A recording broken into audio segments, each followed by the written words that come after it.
right, so here's a diagram of what we're trying to do. I want you to pay attention to these junctions here, where the veins are meeting together or they're leaving. So conjoining junctions where they meet together, or bifurcation junctions where they leave and separate into different vessels. I was hoping to get it to terminate right before the conjoining of these two veins here.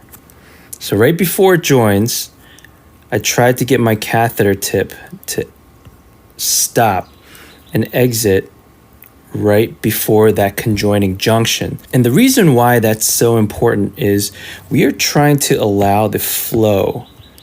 Make sure it's small enough. We're trying to allow the flow from the blood from the collateral branch to dilute the medication. So by the time it gets up to this junction right here, it'll be diluted by the blood. And it looks like there's actually another junction joining right here like that. And so you'll have less of an irritative effect because the blood has diluted this medication. Not only that, but when you get up to here, you have all this extra flow rate that's decreasing the irritation from the medication. There's a bifurcation here and a conjoining here. If I settle the catheter tip right about here, this is the lower lock hub, and this is our catheter point. If our catheter ended right there, or even let's say right about here, at that point, the blood flow from, let's say the medication is going in from here, and then it's going to split off between here. You have all this collateral flow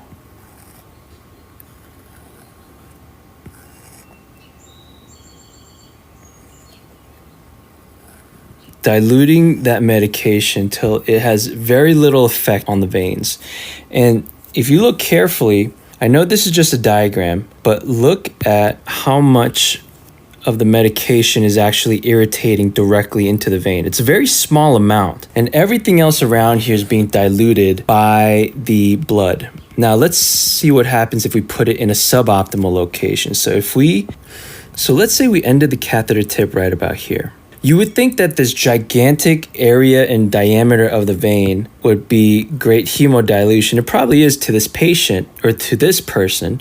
But remember, our patients don't have muscles this big.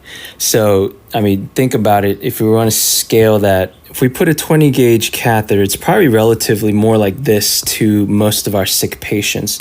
And then you really don't have a lot of blood flow flowing around that catheter because it was choked up by the diameter of the catheter. So this is the diameter of the catheter, and this is the diameter of the vein. So not that much different. And so your catheter to vein ratio is a lot higher. And so that mitigates all this work, and all this potential hemodilution now gets choked up and mitigated. And there is traffic jam here, which doesn't allow for hemodilution except from this collateral flow.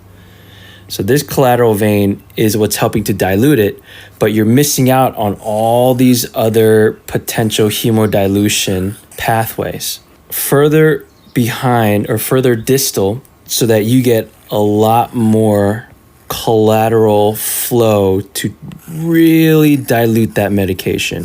So if I want to end here, I need to insert at about,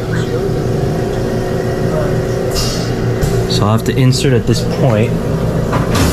That'll be my insertion, level of insertion here. That way we make sure the tip terminates post first. It's probably closer up here. That second one up there. Yeah, that one will get us past the valve here, these two valves, and it'll get us right before that valve. So we're going to try to settle the catheter here right in between.